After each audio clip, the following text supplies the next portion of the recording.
Halo, pernah nggak sih Anda baca berita, terus mikir, faktanya sih bener semua, tapi kok rasanya ada yang aneh ya? Atau malah kayak keliru gitu. Nah, kali ini kita mau coba bongkar bareng bab 12 dari buku Skin in the Game-nya Nassim Nicholas Taleb.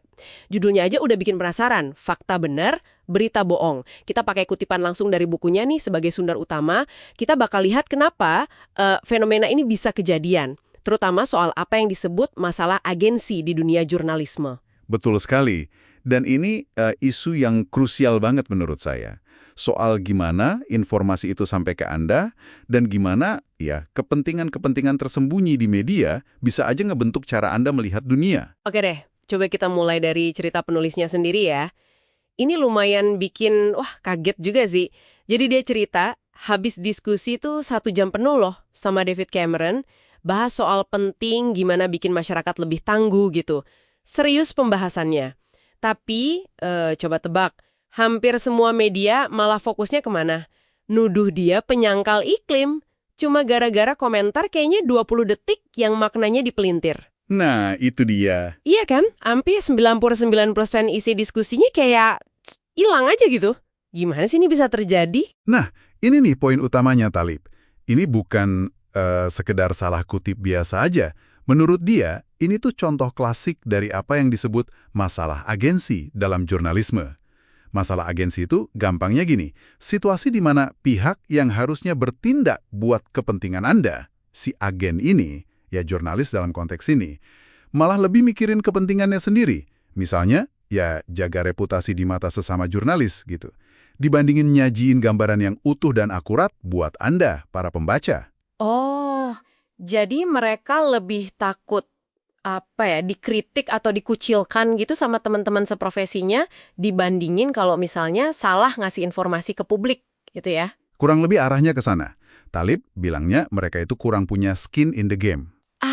Skin in the game. Iya, artinya mereka itu nggak ngerasain langsung konsekuensi negatifnya kalau berita yang mereka bikin, ya meskipun faktanya benar ternyata, menyesatkan atau malah merugikan pembaca. Buat karir pribadi mereka, ya nggak ada ruginya secara langsung. Malah mungkin bisa dipuji sama kolega karena dianggap berani atau kritis. Wah, ini kontras banget ya sama misalnya dunia bisnis gitu. Kalau di bisnis kan niru plek strategi kompetitor malah bisa bahaya, bisa kalah saing.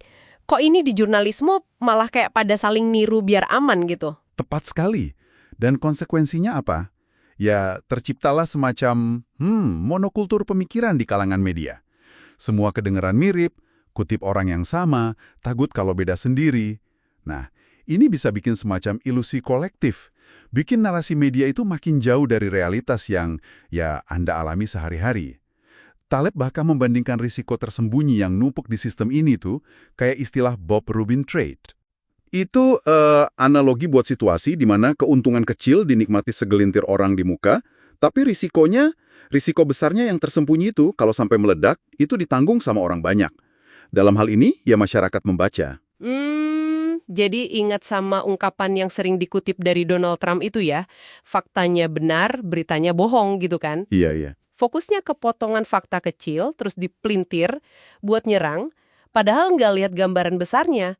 Itu kan strategi strawman namanya. Itu keseluruhan argumennya.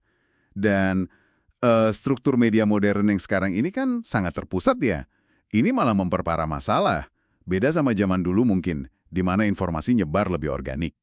Dari mulut ke mulut di pasar, di kedai kopi, gitu. Ada proses saling cek, saling koreksi yang lebih alami di komunitas. Betul-betul. Sekarang kan filternya terpusat. Jadi ya lebih rentan sama masalah agensi ini. Contoh kasus Gawker yang dibahas Taleb juga menarik tuh.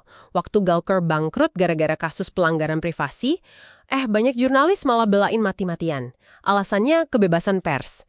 Padahal kan kalau kita lihat, publik kebanyakan justru simpatinya ke korban. Kelihatan banget ada jurang pemisah kepentingan di situ. Nah, itu dia. Itu nunjukin ada pemisahan antara prioritas internal dunia jurnalisme dengan apa yang dianggap penting atau etis sama masyarakat luas. Oke. Jadi kalau kita tarik benang merahnya nih dari pembahasan Taleb di bab ini, apa aja poin utamanya? Kayaknya masalah agensi ini benar-benar jadi intinya ya. Iya, benar sekali. Pertama, yaitu tadi, masalah agensi.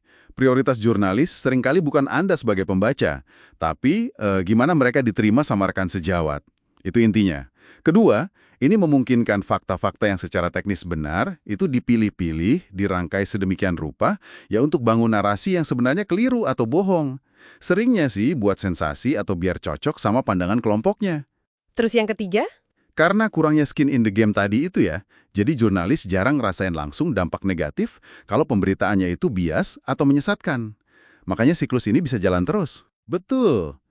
Dan keempat, ini sangat kontras sama cara informasi menyebar di masa lalu yang lebih, terdesentralisasi. Ada mekanisme koreksi alaminya. Justru sentralisasi dan kecepatan media modern ini malah memperbesar potensi distorsi gara-gara masalah agensi tadi. Wah, ini bener-bener ngasih perspektif baru ya soal cara kita ngelihat berita. Ini jadi muncul pertanyaan penting nih buat Anda yang lagi dengerin. Iya. Dengan pemahaman baru ini nih, kira-kira gimana cara Anda nanti menyikapi berita yang Anda konsumsi tiap hari? Apa Anda bakal jadi lebih skeptis mungkin terhadap narasi yang disajikan, meskipun kayaknya data-datanya valid gitu? Dan mungkin langkah berikutnya, gimana caranya Anda bisa mulai ngelatih diri buat ngenalin kepentingan tersembunyi atau skin in the game atau justru ketiadaannya di balik sebuah informasi. Siapa sih sebenarnya yang diuntungkan dari narasi ini? Nah, itu mungkin sesuatu buat Anda pikirkan pas nanti buka portal berita lagi.